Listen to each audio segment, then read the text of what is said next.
if you visit one of my clients' websites, it automatically gives them your email address and your IP address and various other things.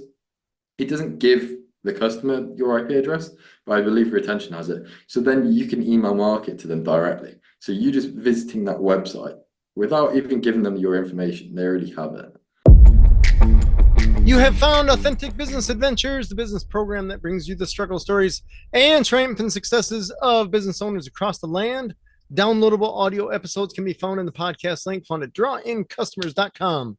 We are locally underwritten by the Bank of Sun Prairie, and today we're welcoming / preparing to learn from Ross Jenkins, the CEO of DigitalME. So Ross, how is it going today? Going good. Thank you very much for having me on the podcast, James. Yeah, I'm glad to have you. Today we're talking marketing. So why don't we start with what is DigitalME? Sure. So DigitalMe is a full-round agency that focuses specifically on email marketing. That's from your setup all the way to sort of diagnostics, analytics, and understanding your audience and understanding how best to deal with them. And you tell me typical clients that you work with, are they smaller businesses or bigger businesses? Yeah, sure. So the majority are under 50 staff. We have some really big clients, some that you'd know pretty well. We have people who have run for US president, and we have various other sort of one-man bands. So it varies. Nice. All right. And tell me, how did you get in the marketing game?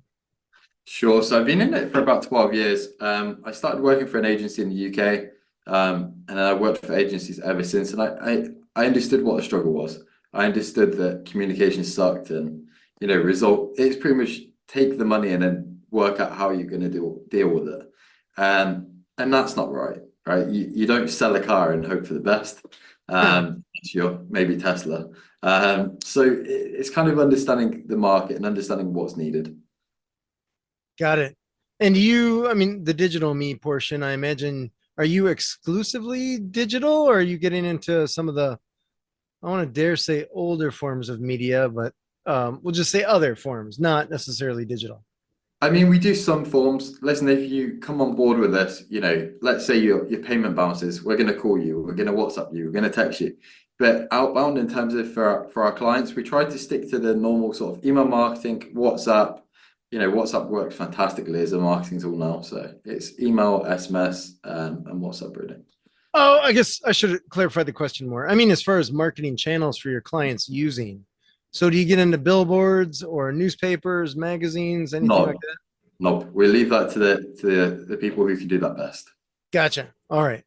And as far as the digital side online, are you getting into everything from social media of every channel? I don't even know all that exists, or YouTube No, or it doesn't Google make sense. AdWords, things like that. I want to kind of stick to what works and stick to what we can build like the best performance. You Mhm. look at ads, and ads either work amazingly or it's a massive hole.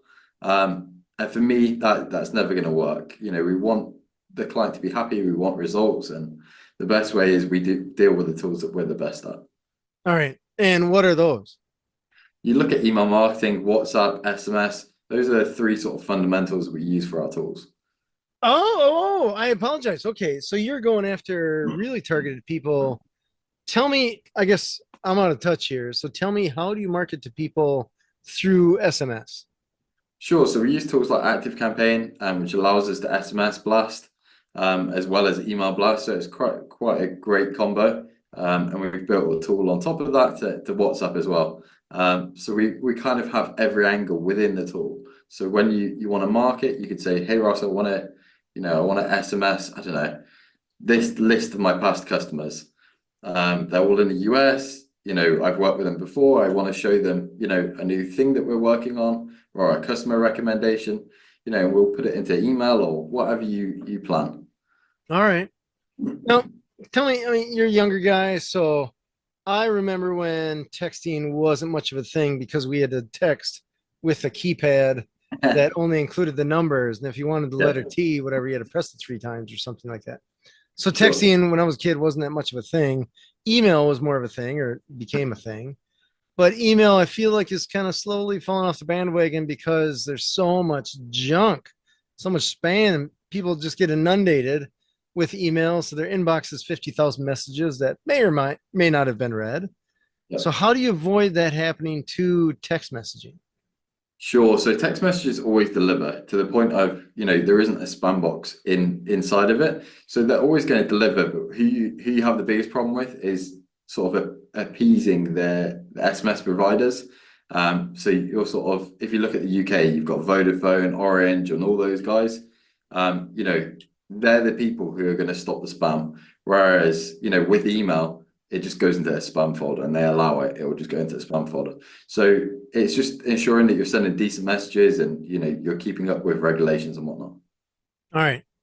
I can tell you last night I got a text message from my credit card company saying thanks for your payment.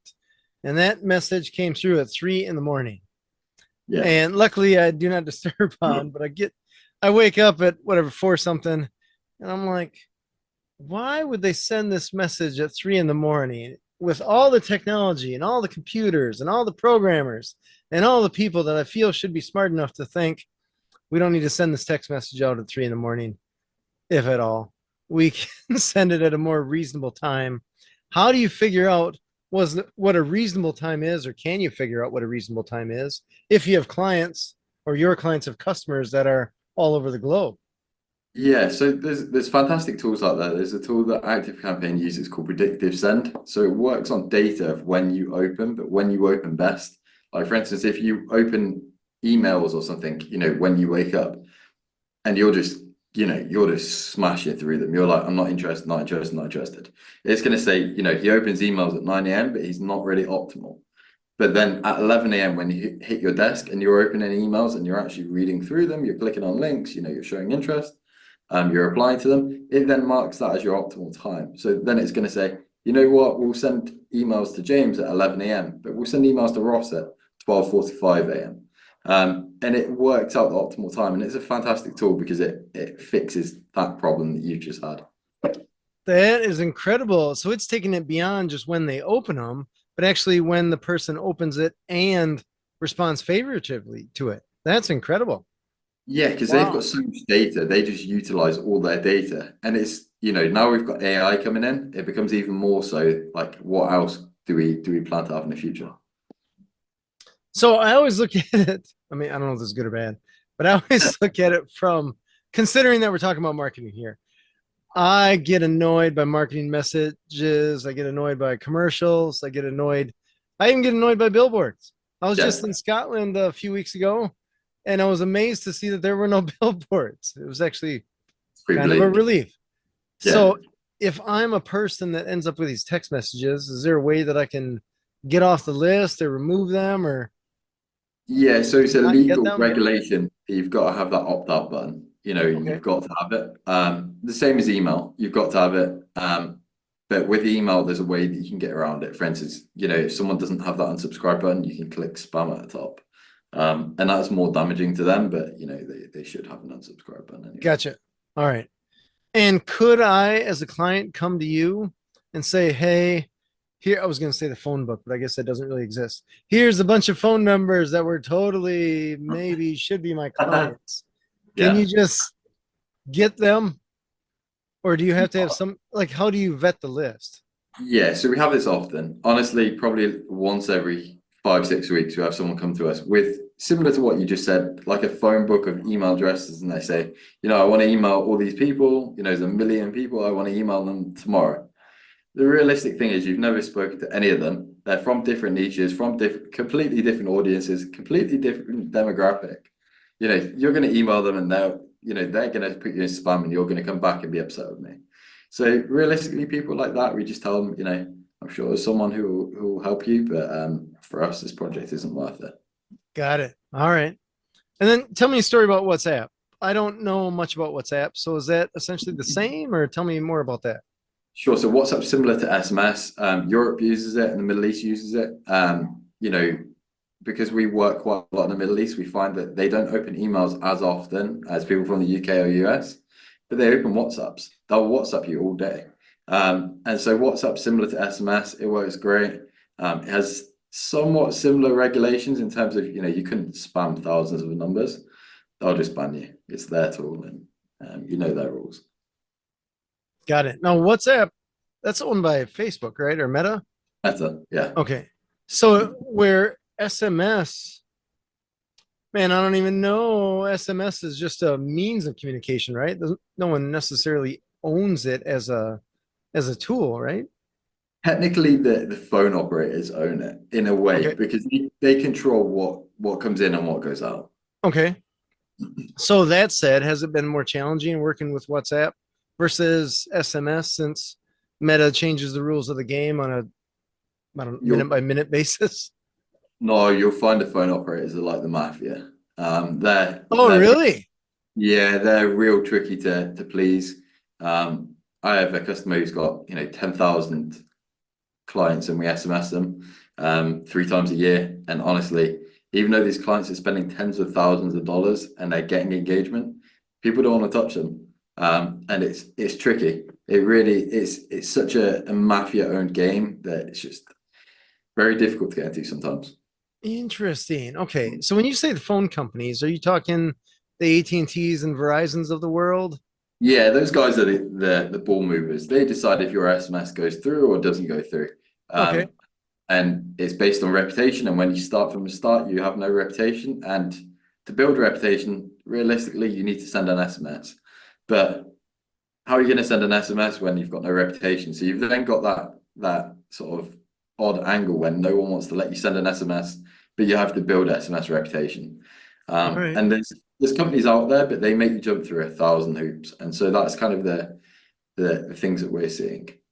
All right. The thing, I guess what I'm thinking is people must buy and sell phone numbers with reputations that are good, right? To some degree, yeah, but you do one wrong thing and your reputation's gone, and that's it, really. Sure. But you look at people like Domino's Pizza and Papa John's. Those guys are amazing. They clearly have a great reputation with phone operators. Every Friday you'll get an SMS. Every Tuesday you'll get an SMS, and they have no problem. And that's what money can kind of buy you. You can buy that reputation to be able to consistently do those SMSs. Oh, okay. But I imagine that's not just on their website, like, hey, you want to send a bunch of SMS messages, click here and pay us millions of dollars or something like that. It's probably who you know. Yeah. Okay. Interesting. Very interesting. So, how did you end up getting in this game? Sure. So my first business was a friends and family investment. It was called SMS to PayPal. At the time, PayPal was really difficult to get your money into. And if you were so you could have an account when you were under 18. And PayPal, everyone accepted PayPal at the time. There was no credit card, there was no Stripe, nothing like that. And so, you were stuck in a dilemma where you couldn't get money into it, but everyone accepted it. And so I built SMS to PayPal. I worked with a few people who built out the tool for us. And it worked fantastically. And that's when I kind of started to understand how the SMS game worked. And then after that, we had some offers to purchase. We declined them. And I went to start working for different agencies and doing email marketing. And that's when I started to see the love of kind of sales and marketing, and I guess the gratification that you get when campaigns go out and they work well. You're like, damn, we built that, and that's amazing.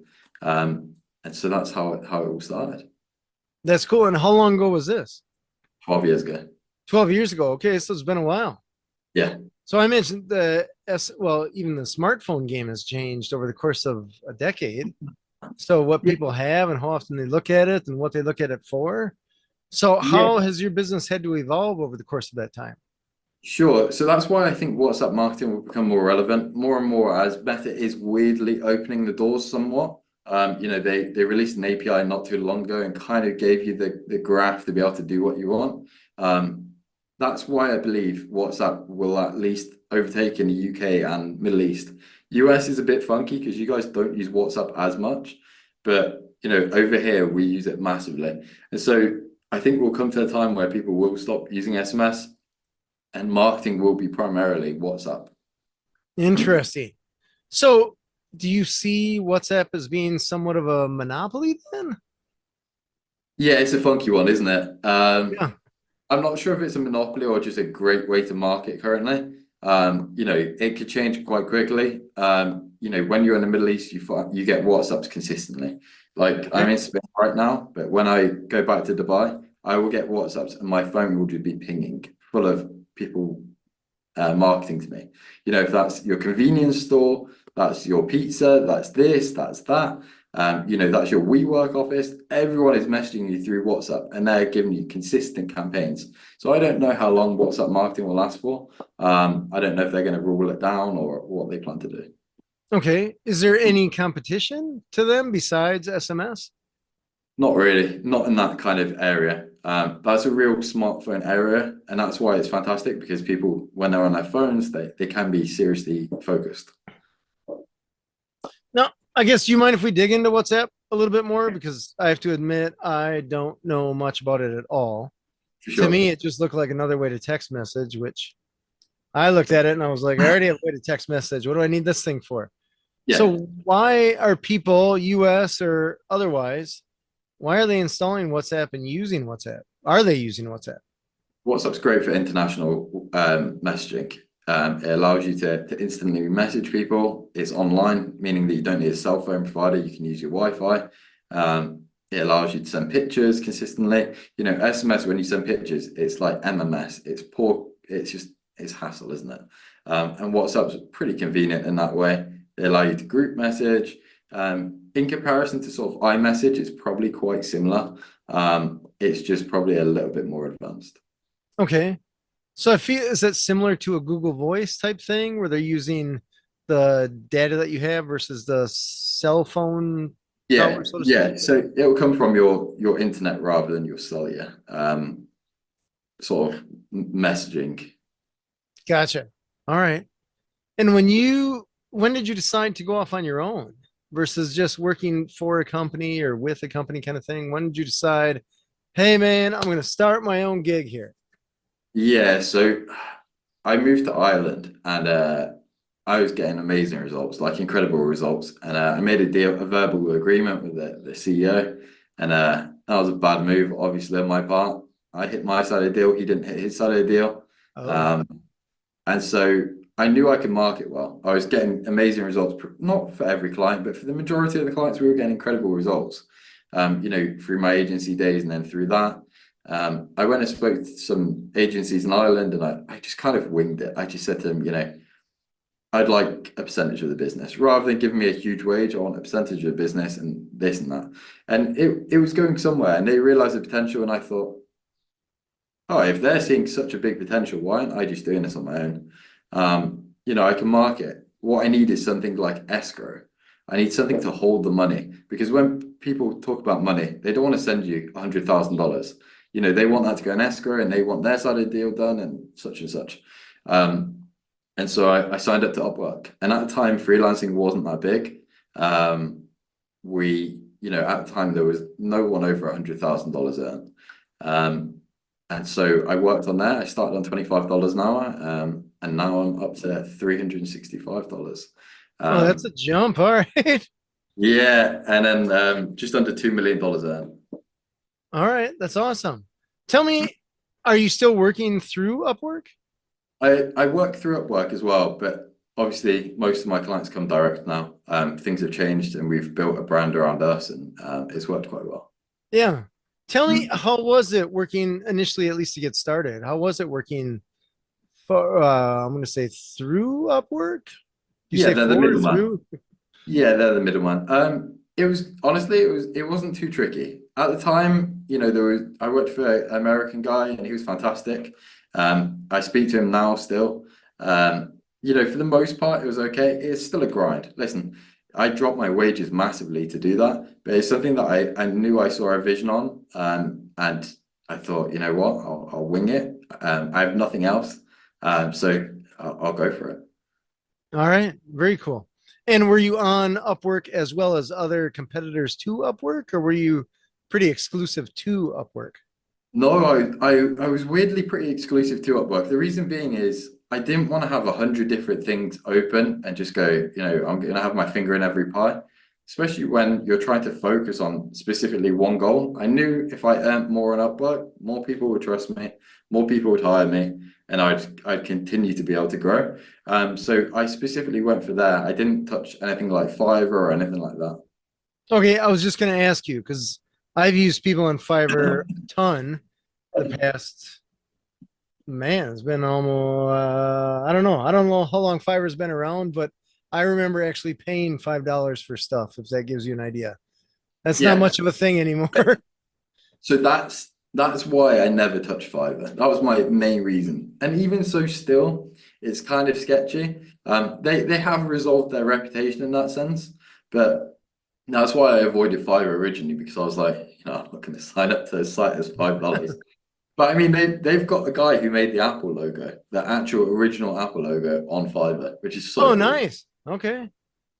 Yeah, it's interesting. I ended up getting one of the editors for my book through Fiverr, and I can promise you I paid her much more than $5. Yeah, There was a comma in that number. So, it's definitely increased. The guy who built the Apple logo, he's $250,000, I think. So all yeah, I right. think quite Yeah. rapidly. Interesting. So, what is, I guess, just so we can understand and go off on this tangent a little bit more, what is the difference really between Fiverr and Upwork as far as why people would go to one versus the other? Uh, Fiverr probably needs to change their name, but I think people still have that. Like when you go to like Dollar Tree or something like that, in your mind, everything costs $1.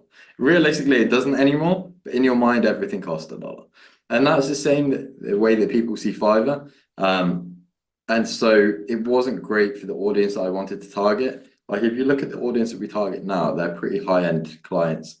And to be able to afford our wage, I don't want to work on a 1 or 2 hour gig. I want to work on a gig for you, 5, 10 hours a week. And so Upwork had that audience. Upwork consistently has an amazing audience, whereas Fiverr, at the time was just everything is $5. Gotcha. Okay. So Upwork, I guess I know that I've used someone or a couple of people on Upwork before. That was a long time ago, and it was for a software project I was putting together. I'm trying to think what it was, but I feel like that was more, I want to say hourly or project-ish base, where I feel like Yeah, Fiverr is not hourly. It's right. definitely project. I want this logo or this website or this thing. Where Upwork, I feel, is more like I want to like Ongoing you kind of maybe task. continually work with me. Yeah, exactly. Upwork really allows you to have a more ongoing relationship, whereas Fiverr is a one-off gig, which is fine in some instances. Say for instance, you want someone to do a logo, you don't need to keep in contact with them for 5 years. No. Um, Keep you them on know, retainer, right? Yeah, exactly. So that's why Fiverr, I think, has some amazing elements where Upwork doesn't. And both of them, their fee structures are getting worse and worse for freelancers. So it's becoming trickier and trickier to become a freelancer, really. All right. It is becoming more difficult, you said. Yeah, I'd say so. I mean, your persona on freelancing has changed massively since COVID, as in like, people are actually freelancers. It's not just them in between two jobs trying to pretend they're working. Oh, sure. But in terms of the fee structure that Upwork and Fiverr charge, it's pretty criminal, yeah. Okay. Interesting. Yeah, I can tell you I don't know, past year, I used someone on Fiverr and something happened where they're like, hey, use this uh vendor instead. Yeah. Right. And it was them, just with a different name. Like, this is weird. Yeah, people And used to do that on Upwork as well. yeah, it was just a bizarre, like, I don't know what your game is. I just want this thing, this logo or whatever. Like, what's the easiest way to make that happen? I don't need to dink around with all this stuff. So I just didn't use them anymore. So I'm like, there's 5 billion other people on this platform and Yeah. growing.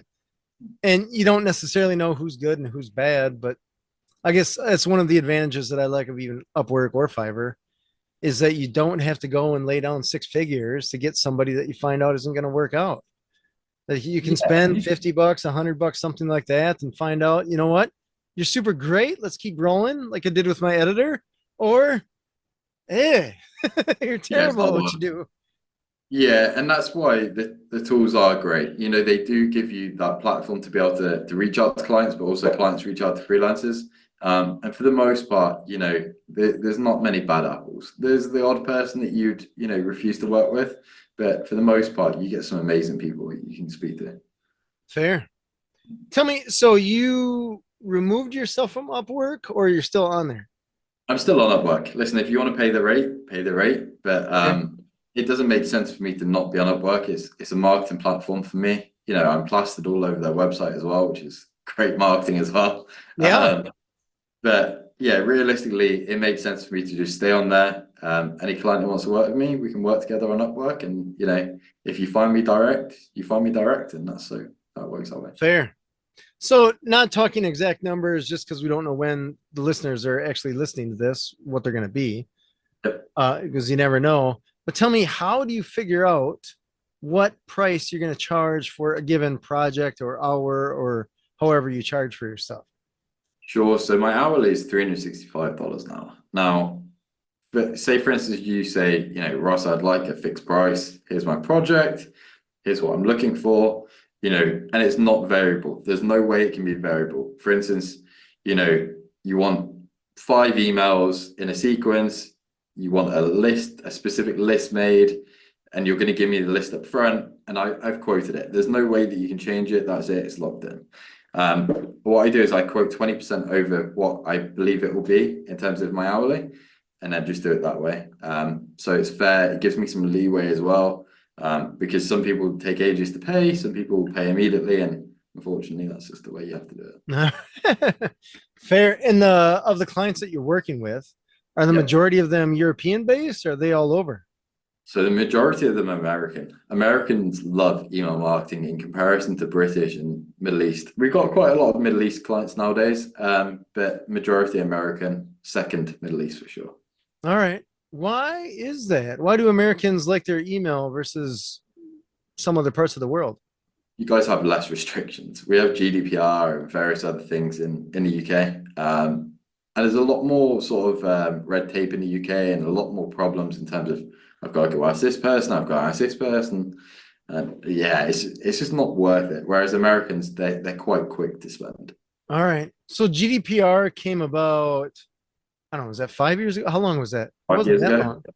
Yeah, it's not been too long, but yeah, that I mean, UK email marketing didn't really exist as much anyway, but that probably put the nail in the coffin for the most part.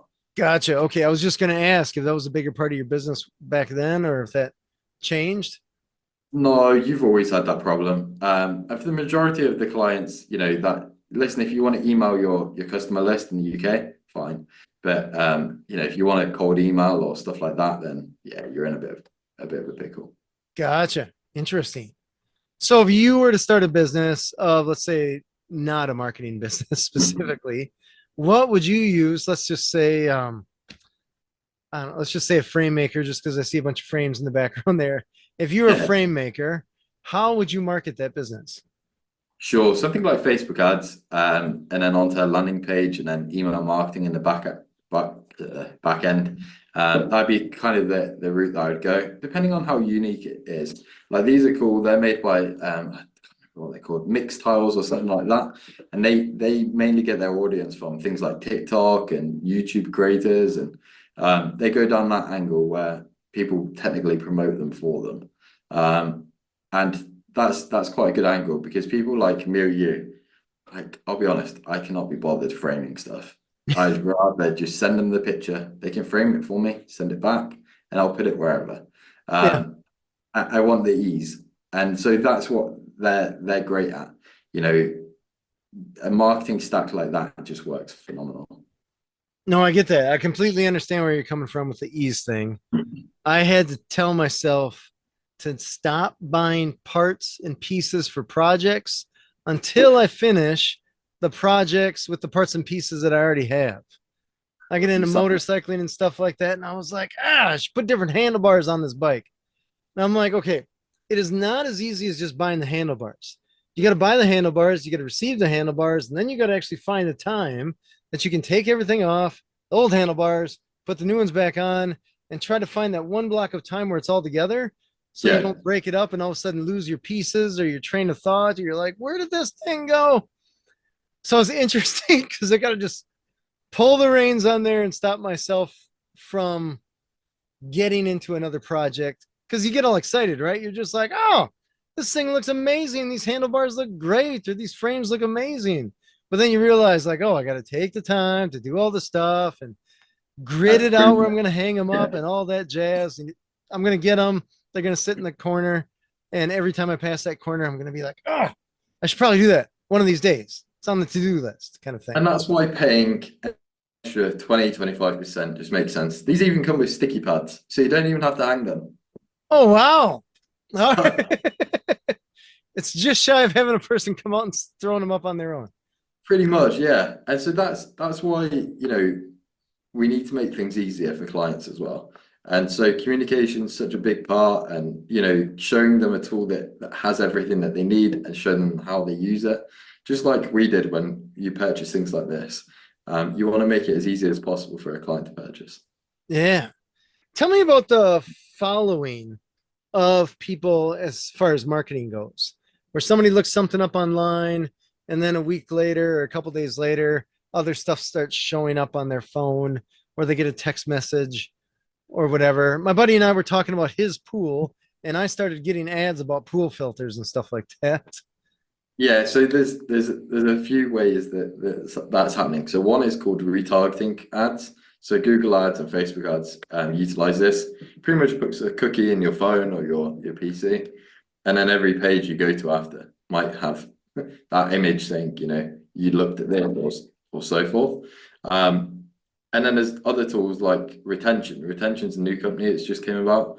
Not sure how old they are, but they're amazing. What they do is, for instance, if you visit one of my clients' websites, it automatically gives them your email address and your IP address and various other things. It doesn't give the customer your IP address, but I believe retention has it. So then you can email market to them directly. So you just visiting that website without even giving them your information, they already have it. And so there's various different tactics that you can use to sort of retarget people. Can you, how, just this is me not being technologically aware, Yeah, but I know it certainly happens. So it's got to happen. I know it's happened to me. So when yeah. I visit a website, let's just say I go to, I don't know, bettycrocker.com or something like that. I look up a recipe on how to make macaroni and cheese or something of that nature, whatever. Nice. And then later I end up getting an email from Betty Crocker about the top 5 macaroni and cheese recipes or something like that, whatever it is. How are they getting my email address from my IP address?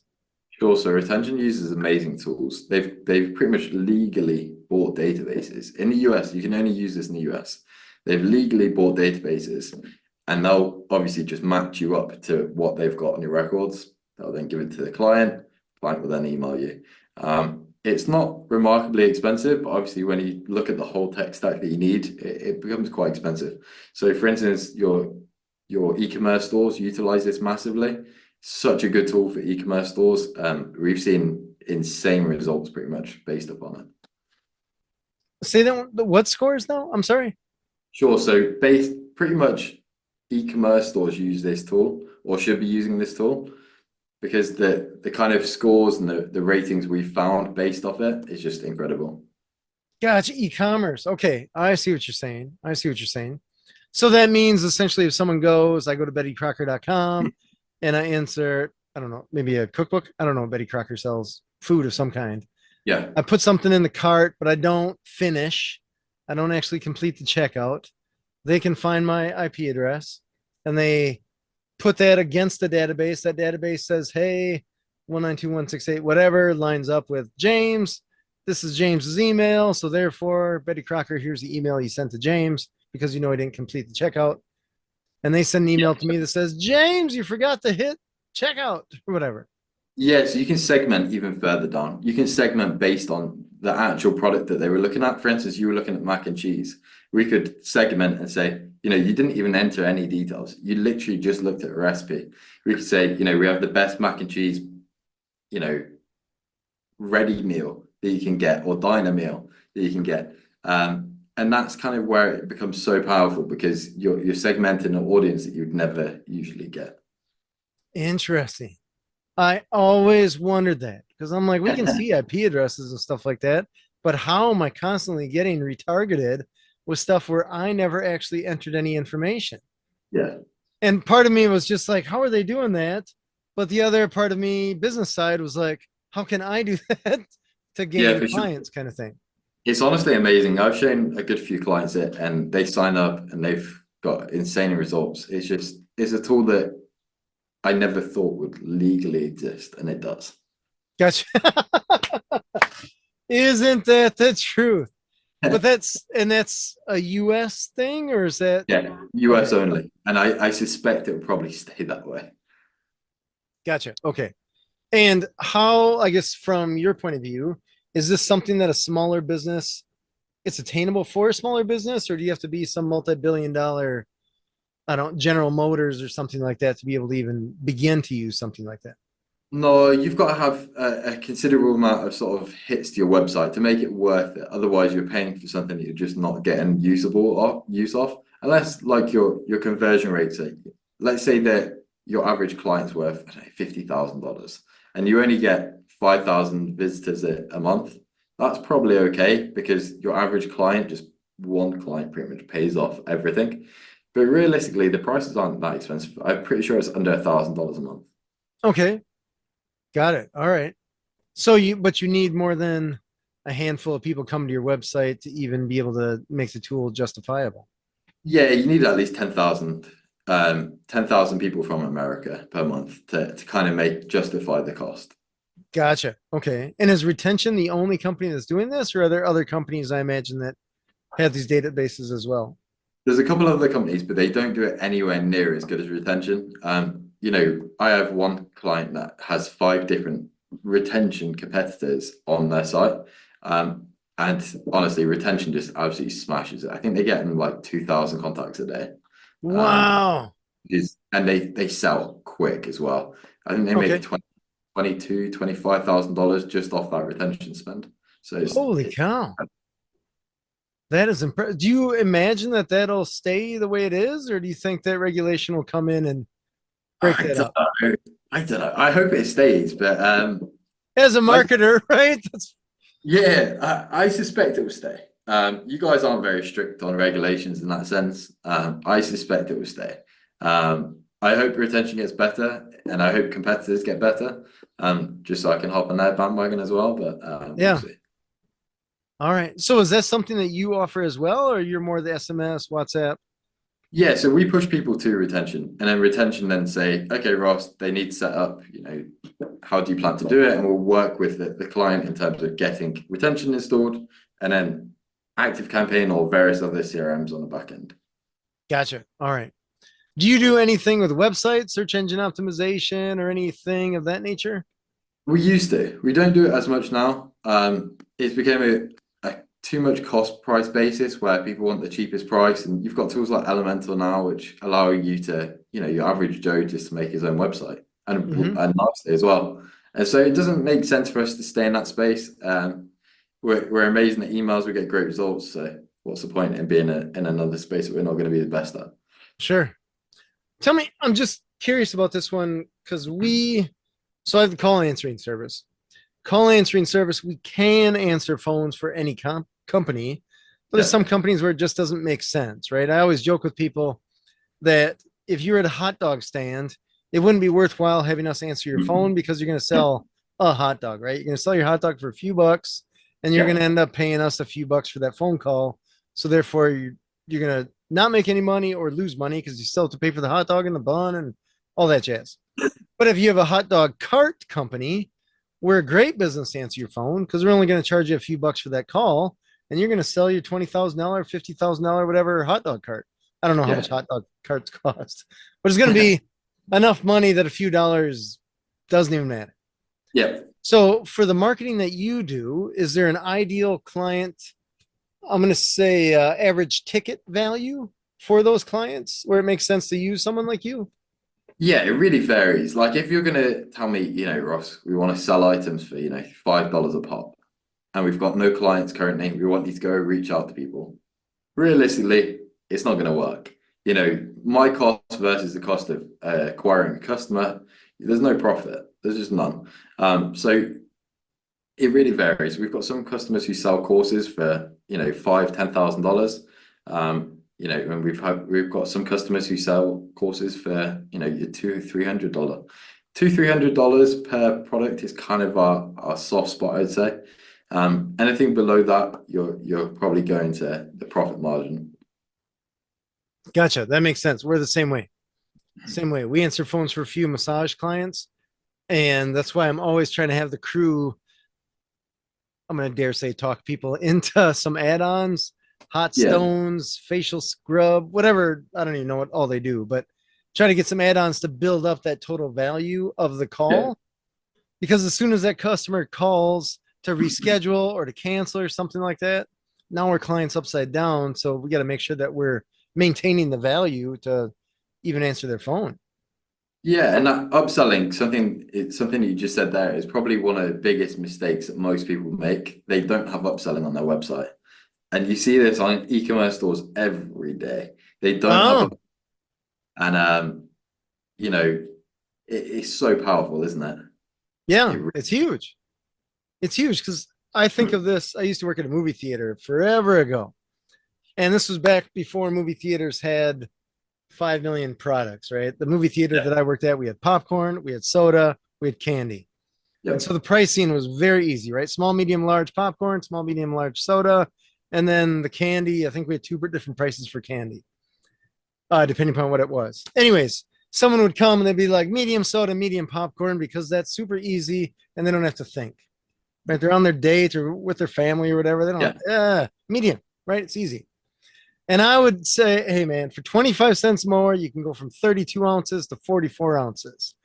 And I'd say 80% of the time, people said yes. And I Exactly. didn't get commission or anything. It was just one of those, I feel like I'm doing you a favor by upselling you because you already got, I don't know what you got, $20 invested in popcorn and soda. Yeah. Lay 25 down cents. another quarter. And so midway through the movie, you're not hearing that, right? I'm out of soda. Right. So I felt like I Exactly. was doing them a favor, and the company, I'm sure the company had all of, I don't know, a penny into that Yeah. extra soda. So they made 24 cents every time I asked that question. And so I felt like it was win-win. So from my point of view, the upsells are just as much for the company that you're taking care of, as well as for the client that you're chatting with. Agreed. It's massive. And it's so odd that you look at sites like Temu. Temu is obviously the Chinese Amazon right now, and they upsell the hell out of you. Like it's not even it's crazy how hard they upsell you. Whereas I find other sites, your more traditional sites, they don't upsell you half as much as they should. That's fair. It's interesting. I was at a bar last night, and I used my credit card, and they're like, "Hey, there's just going to be a few questions." And it's like, one, do you want to tip, right? Because in the US, there's that. 25%. And then do you want to up thing to donate to some cause? And then, oh, do you want to get on our list and all this kind of stuff? I'm like, I should have just given you a $20 bill. Give me that thing back. Right? And that sounds Walk like around with a change Olive in my pocket. Garden. That Yeah. literally sounds like Olive Garden. Yeah, I mean, America is so much harder with their technology on upselling and getting you to spend more money. I live in Spain right now, and you're lucky for them even to bring your bill out. So they're Ah, not going to upsell you at all. Spain, I kind of like that personally because it was just easy. There was no expectation. You give me the stuff, I give you the money, we move on with our life. And I don't have to think that you don't like me if I do or don't tip you or how much do I tip. It's just a weird. There are still people, myself included, that don't understand when do you tip and when do you don't. That's the same with me. It's Yeah. like you go to a coffee shop, you order a coffee, they give you a cup and tell you the coffee's over there, and then they're like And the expecting a screen. tip. Like you Yeah. literally just handed me a cup, right? Yeah. Yeah, But a it's so guy that comes to fix my plugged toilet, that's service, and I'm not tipping him, so it's kind of like, it's a yeah, weird you dynamic. guys are pretty hard with the tipping culture, aren't you? It's getting Yeah, worse. yeah, it's even gotten more aggressive since I know. pandemic. It's gotten definitely more aggressive. Yeah, I was in America maybe I was in California maybe 2 or 3 months ago, and your tip thing is like 25% as a Yeah, normal. yeah, And I'm like, damn, like I think there has to be something like restaurants need to pay more money. It's just simple, isn't it, right? yeah, yeah. In the end, they could. I mean, it's working in Europe. They have restaurants, very nice Yeah. restaurants. So yeah, we could solve it. But it's a societal thing. So I don't know how you shift away. Yeah, And it's there's a a lot of people. I know a few bartenders that could have other full-time jobs that pay very well, but bartending with tips, they're doing they're doing incredible. damn. Yeah, it's a tricky one, isn't it, really? But then if you didn't tip those people who were making a huge amount of money, they would go get an office job. They Yeah. would realize that bartending, like for instance, bartending is normally what you find you're doing when you're 16 to 18. And then you go do an office job or you go do construction or you go to university. So yeah, I guess it's tricky to work out. Yeah, I think even Mark Cuban, when someone asked him the question, if you weren't rich, right, and you were starting out, was the first step you would do? What job would you get if you wanted to be a millionaire? And he says the first thing I would do is start out as bartender. Oh, really? And essentially, it Wow. comes down because you're making a lot of money per hour if you're working at the right place, and you're connecting with people. So then Yeah. you're meeting people, and then you find a good connection or two, and then just go from there. Yeah, I guess you get pretty good opportunities if you sell well and you're polite and you work hard, you probably Yeah. get some opportunities. Yeah, you never know. Versus being stuck in a cubicle, you know what you're making, but you're not interacting with anyone, so no one knows you. Now, if you want to advance, you're limited. Oh, that's super true. Yeah, because bartending ultimately your all your skills are on showcase. Yeah. Whereas if you people, your skills are very hidden. Hmm. Yeah. Super cool. Ross, I want to dig in a little bit. Tell me, let's just figure out the top three marketing mistakes that you see business owners making. Um, a lot of them want to do things themselves. So you'll get owners who want to do, email marketing and they'll either never email their list or they'll email their list and it'll be, their logo will be, the full size of the screen. And then honestly, I've seen probably the worst things in my life when CEOs go wild and cut costs. Upselling, probably the second biggest thing.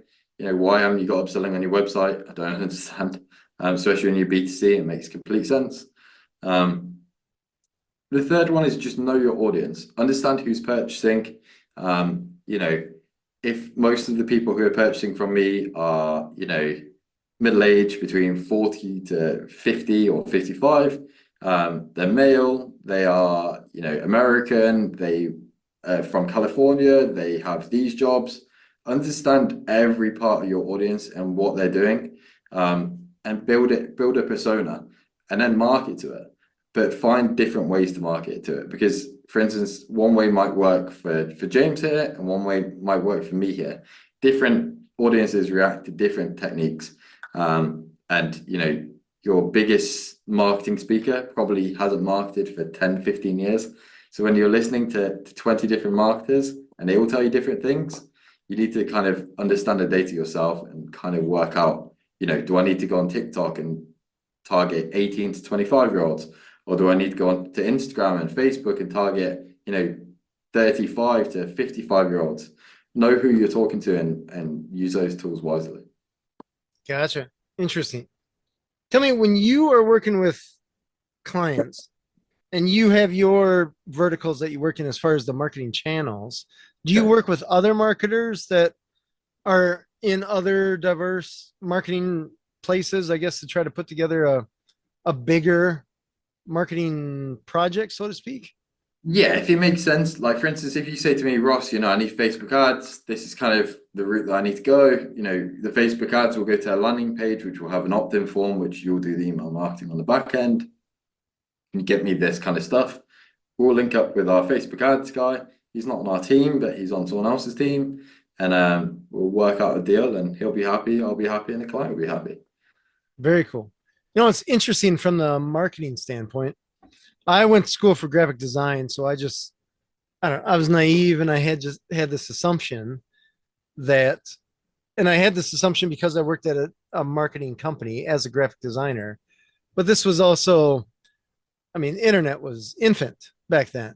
So we were a marketing company that did everything, right? But everything back then was newspapers, magazines, yellow pages, if you remember those, Yeah. and billboards, radio, TV. I mean, it was pretty limited, right? And TV, you had ABC, CBS, NBC, right? You didn't have 50 channels. Yeah. So now I'm learning, or I have learned, I guess, over the course of time, getting out of that industry, that there are a lot of marketers, but those marketers focus on their thing, whatever that thing is. And so if you want multiple channels, a lot of times you have to work with multiple marketers, and you have to hope that those marketers work well with each other. Yeah. Understand there may be a little bit of crossover, but I mean, that's the game. In order to be an expert on a given channel, you really got to be an expert on that channel. Yeah.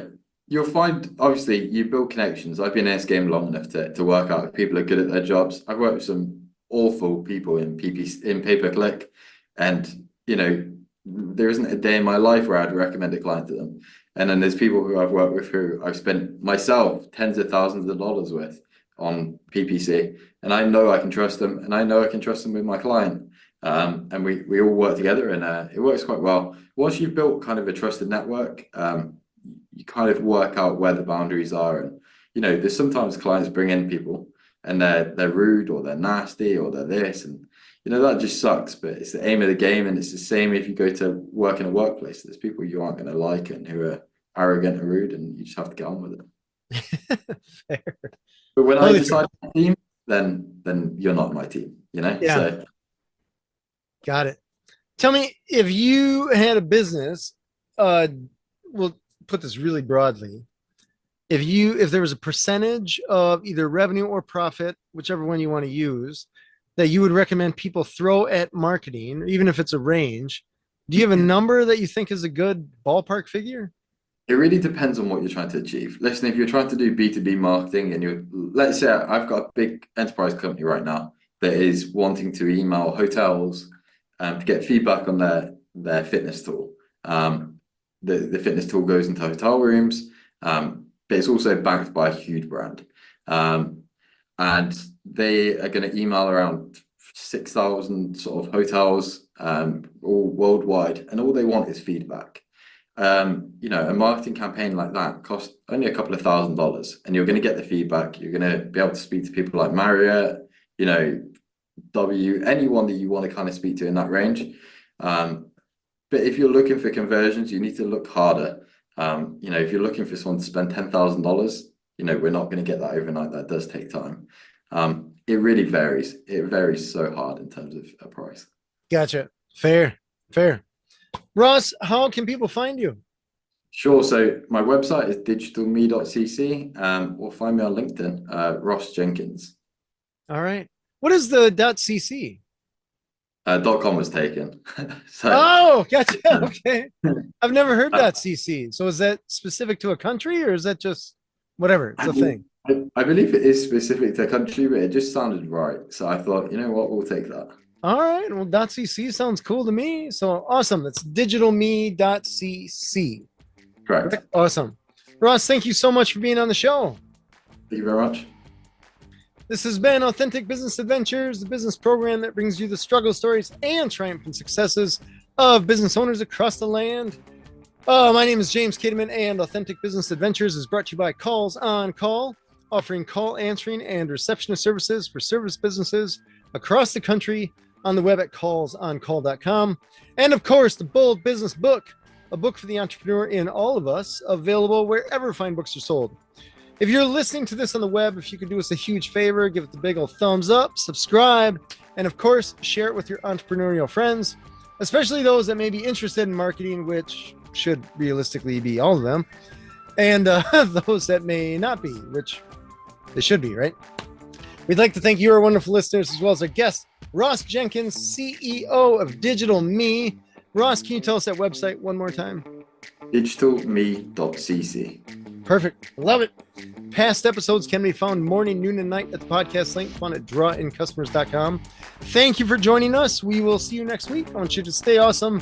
And if you do nothing else, enjoy your business.